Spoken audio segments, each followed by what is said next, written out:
Governor's office group says the governor's office has pressured them to fire a lobbyist they hired on a bill the group believes is critical to the public safety. Channel 2 investigative reporter Mark Winnie used the Open Records Act to get the emails. He joins us now live.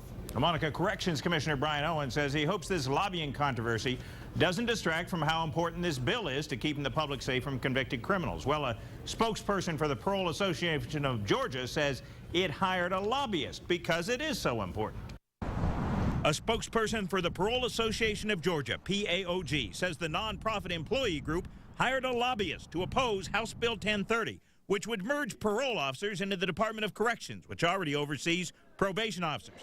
But the spokesperson says the governor's office, which favors the bill, has lobbied ranking parole officials to lean on the employee association to get rid of its lobbyist. There are two sides to the merger. The intent is actually to enhance public safety. So as you see, probation supervision has exploded. It's really the most dangerous and most challenging population.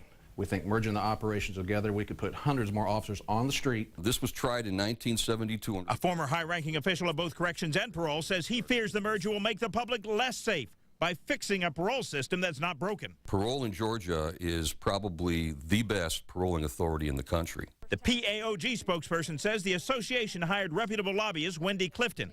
A March 9th email from Parole Board Chair Gail Buckner to a key aide in the governor's office says, I have personally notified the president of PAOG that the governor's office would prefer the services of their paid lobbyists to be discontinued. She suggested, however, interference by the board could create legal problems. Documents indicate twice aides of the governor's office brought up the issue.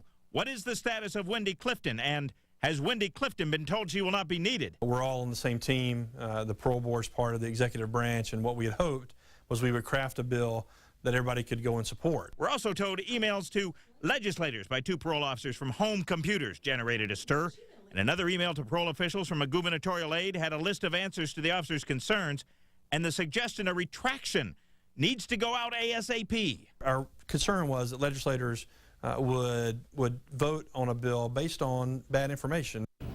Now, the Parole Association spokesperson says the group didn't fire their lobbyist, the officers did not retract, and the group respectfully disagrees with the Corrections Commissioner that the merger is best for public safety. Commissioner Owen says the parole team has great people and processes, and the intent is to take the best from both agencies to protect the public. Reporting live in the newsroom, Mark Winnie, Channel 2 Action News. Got an old traffic ticket you haven't paid yet? New at 6, DeKalb County's Recorder's Court is offering amnesty to people who failed to pay their traffic tickets. They can pay their fines based on the current fee schedule. The court will waive the warrant fee and will reduce the contempt fee. The amnesty program runs through April 30th. 2 Georgia-based soldiers have died in Iraq. A vehicle accident killed 23-year-old Lakeisha Bailey of Columbus last week and 25-year-old Sergeant Aaron